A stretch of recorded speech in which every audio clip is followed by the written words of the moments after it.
Welcome to the Release Show. I'm your host, Brittany Scariest. On today's show, we have Isabel Skormin. Isabel is a senior at the University of Central Florida School of Business. She currently serves as Miss Orlando 2020 and has used her title to advocate for domestic violence awareness. As a survivor herself, she has made it her mission to increase the conversation on domestic violence among our youth in hopes of decreasing the statistic. She is an avid reader, native New Yorker, and a lover of animals. Let's welcome Isabel. Thank you so much, Brittany, for having me on. I'm so excited. Me too. So how is life going? Life is going good, as good as it can be with everything with COVID. I'm finally starting to get things to open up around here, so things are starting to go back to normal, which is nice. Yes, great. Well, congrats on your title for Miss Orlando 2020. Thank you so much. You're welcome. You're welcome. In your own words, how would you best describe pageantry? Yeah, so I would describe pageants as a catalyst for women to become their best, most well-rounded selves. I think that, for me, I was this super shy, super awkward 10-year-old girl when I went to my first pageant, and genuinely, I left with skills that I was able to work on and take with me the rest of my life. So I just think that pageantry is just this big open door for whatever opportunity you want to take out of it in your life, whether you want to be a model, you want to be a professional speaker, whether you want to meet friends from all over the place or just improve on your interview skills. There's something for you when you enter a pageant more than just a crown, a trophy, or a sash. So it's a really amazing industry, and I wish more people knew that. Great.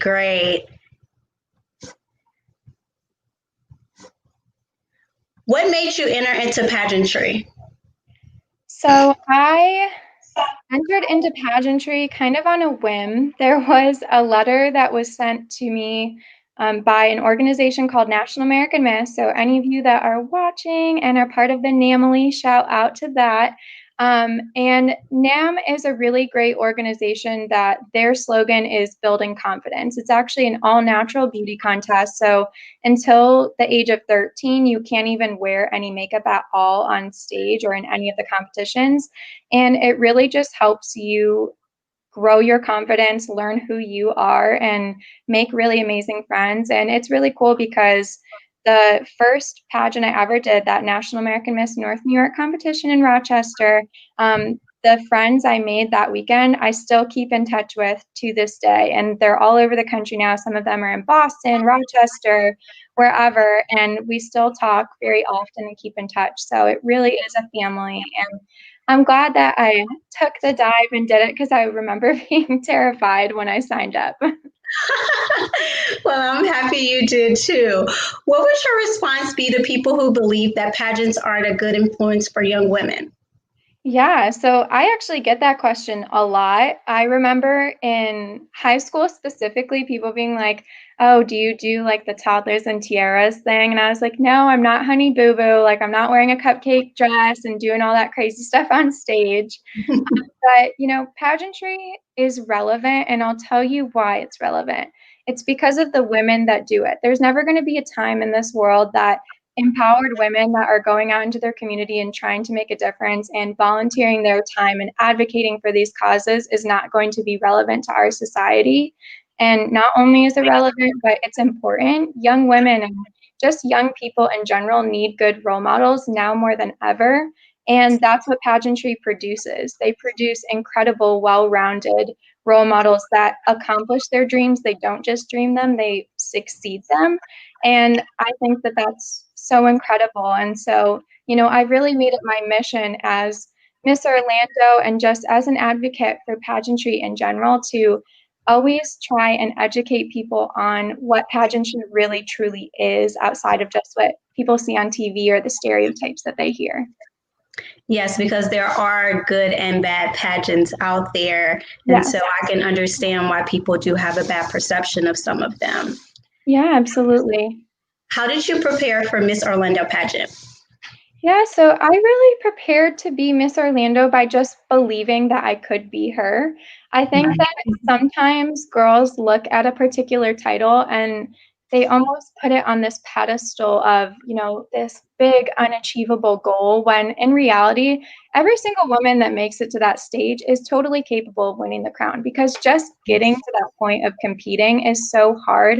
You've already put in this work and this effort and preparation to get to the stage itself, and to have that confidence to put yourself out there that, in and of itself, you're already what they're looking for. And so, the power of positive thinking is really powerful, I think.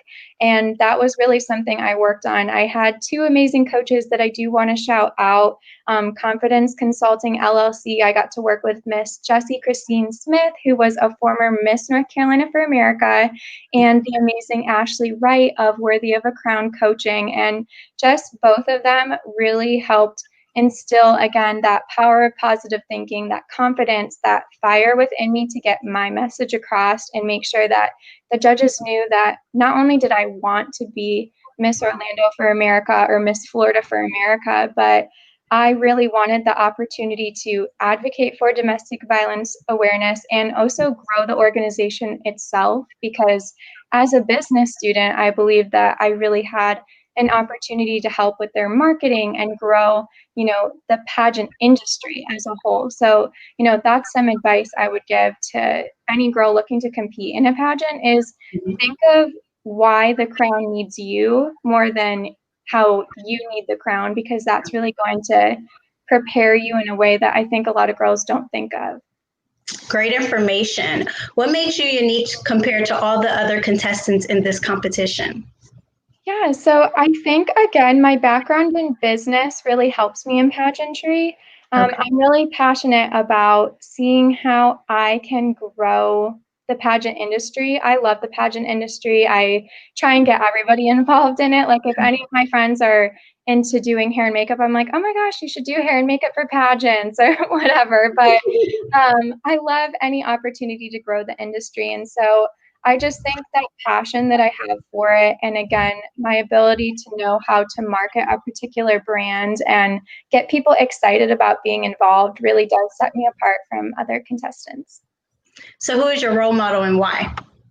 My role model is my mom. I was raised by a single mom. She raised me and my brother growing up, and she just I don't want to get emotional because I always do, but I love her to pieces. I actually just got to see her for the first time since February because of COVID. My mom's back in Buffalo, New York, where I'm from. So I've been stuck in Florida for a while, and my mom is just someone that anyone who meets her, it's going to be your role model. She's someone that has really taught me that in life, you don't need anyone else but yourself. And if you truly just love yourself and believe yourself, you can accomplish anything.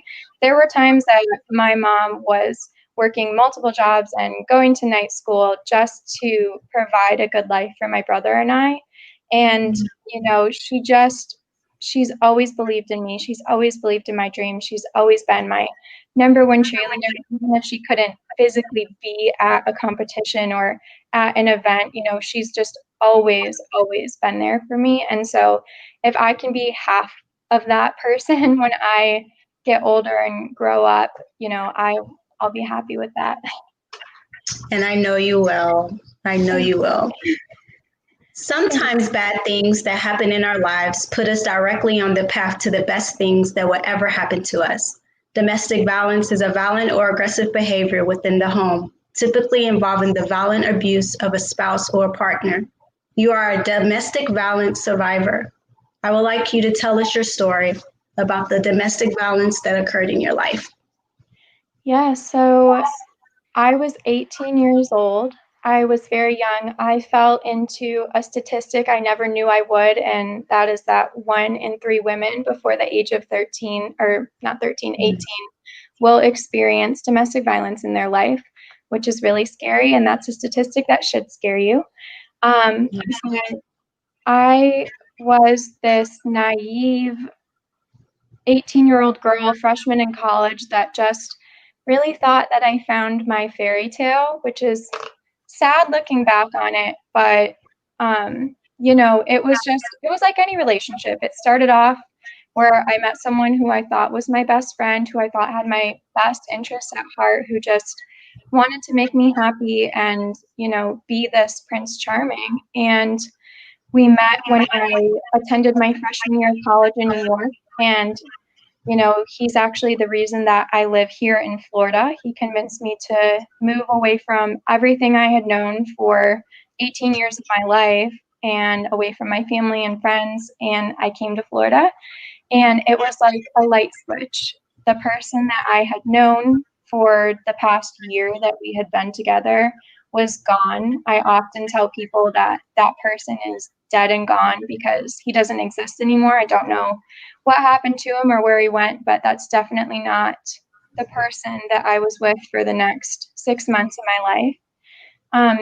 When I came here, I attended the University of Tampa for the first 6 months that I lived in Florida, and I do not have a single friend from the University of Tampa.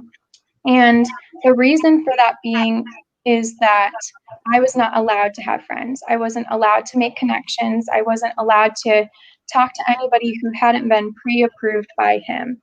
And ladies, that is a huge red flag that I missed, and just a huge red flag that I really want to emphasize on, because I think that in a way it's almost normalized by society for, your significant other to be so over the top, overbearing and controlling that, oh, well, my girlfriend isn't allowed to talk to this guy because what if they become friends and then fall in love, or, whatever.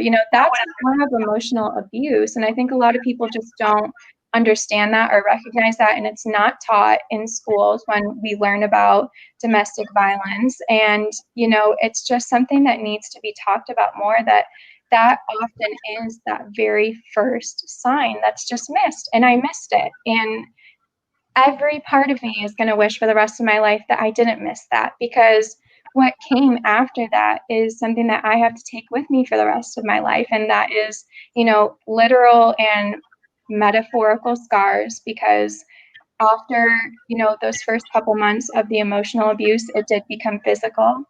And that physical abuse was something that I will never understand why I endured. And it's still, almost 2 years later, it's still so hard for me to even talk about, because I still feel ashamed that I let that happen to myself, because again, my parents didn't raise me to put up with something like that, and I did for so long. But anyways, the abuse went on for a long time until it was October 27th. It was right before Halloween, and I woke up to my abuser trying to suffocate me with a pillow. I remember thinking to myself at that moment, I couldn't imagine what my parents were going to think. I was so heartbroken to think of that. That was what was so hard for me, was imagining what my family was going to go through and what I had allowed to happen, and the fact that it had gotten to that point. I am 5 feet 5 inches tall and 110 pounds. So, it was a really scary moment for me to realize that there was no way for me to get free from this. And the scariest part is that 1 in 5 women that experience domestic violence, they will eventually be killed by their abuser. And I could have been a part of that statistic. And, I truly thank God every day that I wasn't. And I really do believe that the reason that, he snapped out of it and let me go, and I finally found the strength to leave, is so that I could be here today and doing what I'm doing and advocating for domestic violence awareness, sharing my story, and hopefully helping other women and, just victims in general that are going through what I went through, and just trying to decrease that statistic and making it known that this is a prevalent issue in our society that people are uncomfortable talking about. And because they're uncomfortable talking about it, it's happening right under our noses and nothing is being done about it. And we have to do better as a society to protect these victims and heal them and listen to them and hear their stories and really just educate our youth on what a healthy and unhealthy relationship looks like. So, you know, that was something that was really, really hard that I went through in my life. And again, I still struggle with that. There are good days where, I get through my day and I don't even think about it, but there are still a lot of days where it is something that's just going to haunt me forever. And, that will follow me into other relationships. But again, I'm a big believer that with all the bad in life, you are always going to get positives. And because of that, I am 22 years old, and the strength that I've taken away from that situation is a strength I never knew I was capable of having. I never knew that, I would be able to feel as strong as I do after going through something like that. And I will tell you that I've learned so much about myself. I've learned what I will and absolutely will not put up with in a relationship. And it's really just given me this purpose and this mission in my life that I'm so thankful that God really did call upon me to be able to advocate and talk about this and help heal other people like me and other survivors. That's so great. Thank you so much for sharing that. So the abuse with him almost trying to suffocate you, is that the only time that he tried to do something to you? That was the only time that it was that severe. Of course, the physical abuse had gone on a couple months beforehand, but it was never to that extent. So that was really the moment I kind of woke up and was like, if I don't leave this person and get myself out of this situation, it's going to end tragically for me. And I didn't want that. And kind of the saddest part about it is that I'd been so beaten down emotionally at that point that it wasn't even because I wanted to live at that point. It was because I didn't want to do that to my parents and my family and people who I knew did love and care about me. I wanted to survive for them. And so that is one thing I will say to anyone out there that's listening that is either going through a domestic violence situation or knows someone who is. Oftentimes, these people, they are so just beaten down mentally and emotionally, but constantly remind them or remind yourself of the people out there that love you and care about you and want you here and need you to be a survivor and not a victim so that you can continue to be a part of their lives, because that was really what carried me through my situation and the aftermath of that situation, and just finding the strength to continue on and to start the healing process for myself. So did your family know anything about this? They do now. They didn't for a long time. It took me about a year to talk to them about it. It was really hard.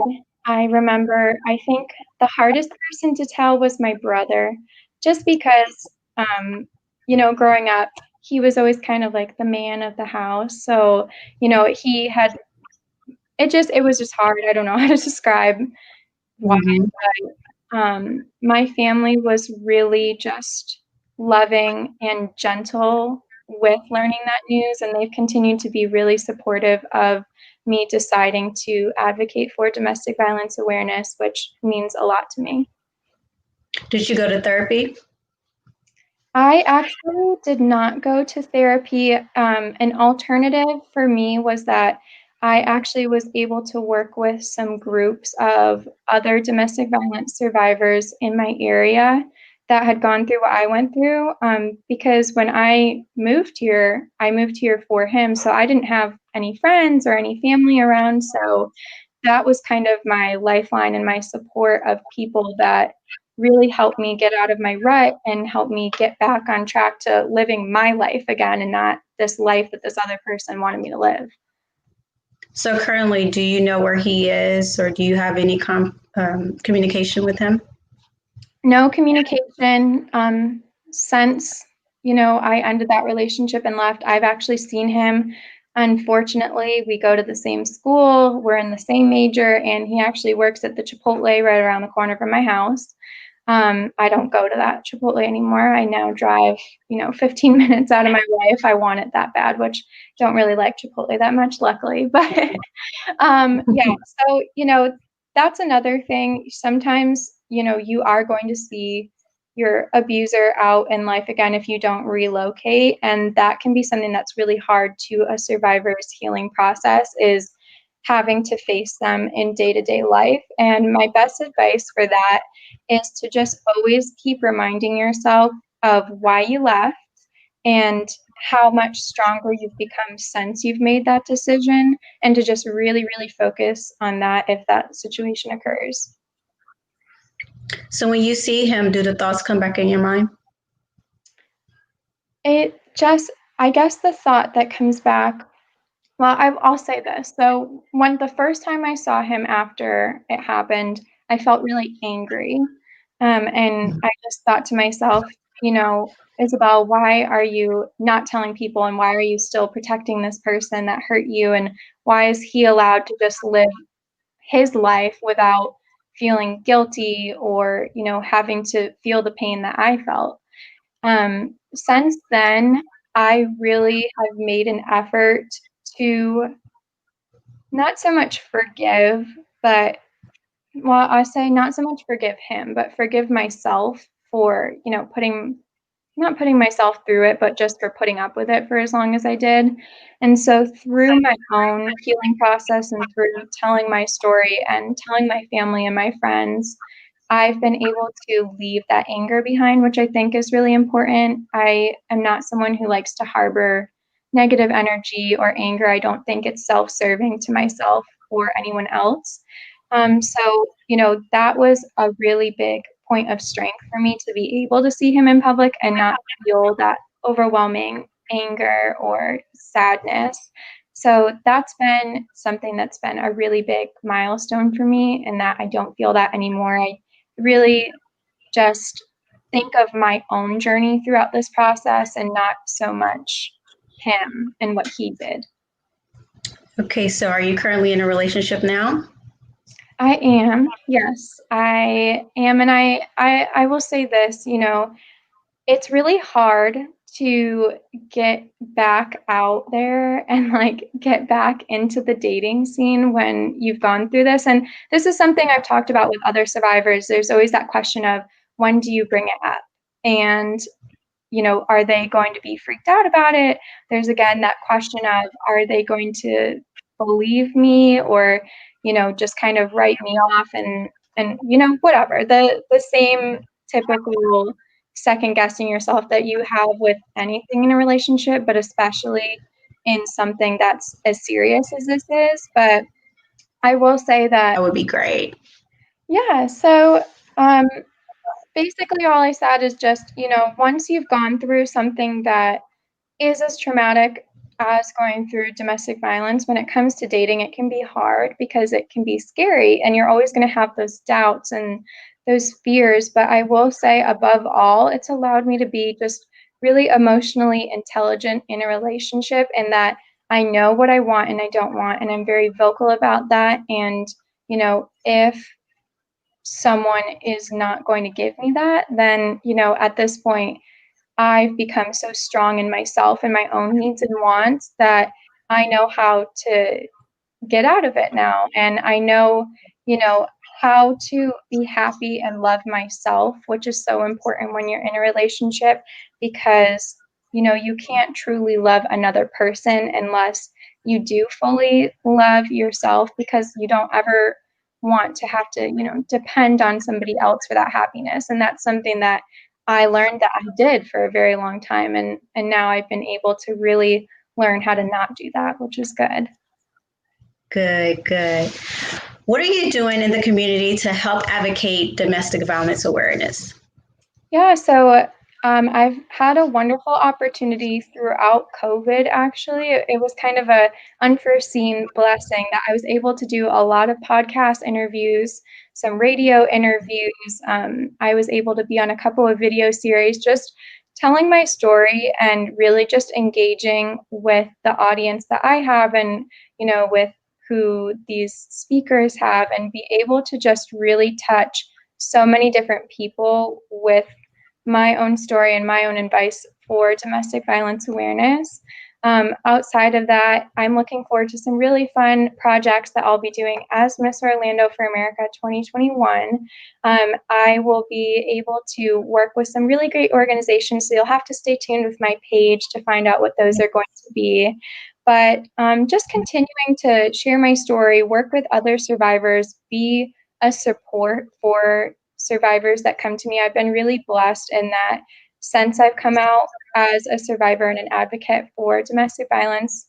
I've had some really amazing women who I've been able to work with in order to get them to a place of being able to share their own survival story, which, above all, that's the work that means the most to me and is the most meaningful. So just continuing to do that and advocating for it on the local, state, and national level is really important to me. And that's very important because I actually didn't talk about, when I was in an abusive relationship, actually, probably nobody knew about it until they read my book. I actually wrote a book about my life and published it in 2016. And I think it was more of that. I felt it because when it started, I left immediately. Like I had one encounter and that was it. And that encounter was so scary that I decided I didn't want this for my life. I liked them. I'm not going to say how much I loved them, but it was a very short relationship. I want to say around 8 months. But I just felt like my story wasn't really relevant because there's people that have gone through some real serious domestic violence relationships. But then as I look back, that little bitty part of what I went through really affected me because not only did this guy put his hands on me, but my dad did one particular time when I was older. And that really hurt me because I really thought like all men were cruel because my own father over something silly would put his hands on me, your daughter. And so that really hurt me for a very long time. And I'll be coming on the show myself to tell my story so that people can be inspired and know to walk away from things when they see red flags, because it's very important. When you see that first red flag, you need to pay attention to it and move away, like you mentioned in your interview earlier about the first red flag that you ignored. And oftentimes we all ignore red flags and we decide that, it's okay, they're not going to do it again. And when I went through this, it was horrible. And I will tell you about it. It was him and I went to the mall and he went to go pick up some pants. And on the way back, my phone rung and it was a guy. And so he didn't want me talking to anybody. Like literally, I got my number changed like 10 times because this guy just didn't want me to have any friends. And so this guy particular called me and I lied and said that it was a classmate and we were working on an economic project. And I thought maybe that would be okay, but he wasn't okay with that. So then he pulled my hair and rolled the windows down and drove really fast on the interstate back home. And he was pulling my hair, and I had really long hair at that point. And when we got to his house, my car was parked at his house. In the driveway, he got out and he was so upset. I literally ran out of that car, jumped in mine, and I never spoke to him ever again. And I just knew like I didn't want this abuse for my life. I didn't want to live this life. I saw my mom get abused growing up. And so I didn't want that. I didn't want it for my life. And I didn't want to have to experience that. I saw my mom get a black eye and it was hard. It was hard for me. Like I hated the guy that hit her for so long and I had to forgive him. And so I knew I didn't want that for my life. And so I'm so happy that you shared your story and that you got out of that situation. And I hope that this interview really inspires those who are going through this. And I'm so sorry that you went through that. Thank you. And I'm so sorry that you went through what you went through as well. And, again, I just really do want to touch on the fact that 1 in every 3 women in the United States of America every single year will experience domestic violence abuse before the age that they're 18 years old. And so, whether it's you or a friend or a loved one, chances are someone in your life will experience that. And that's a really sad and terrifying statistics that we really just, as a society need to work to diminish. We really do. We really do. Well, thank you so much for advocating for it and opening up and telling your story around the world, going on different radio shows and shows to tell your story, because you never know who will hear your story and be inspired by it. So thank you so much for coming on the Release Show. I will continue to follow your journey and all that you are doing. All right, guys. See you next time. Have a great week.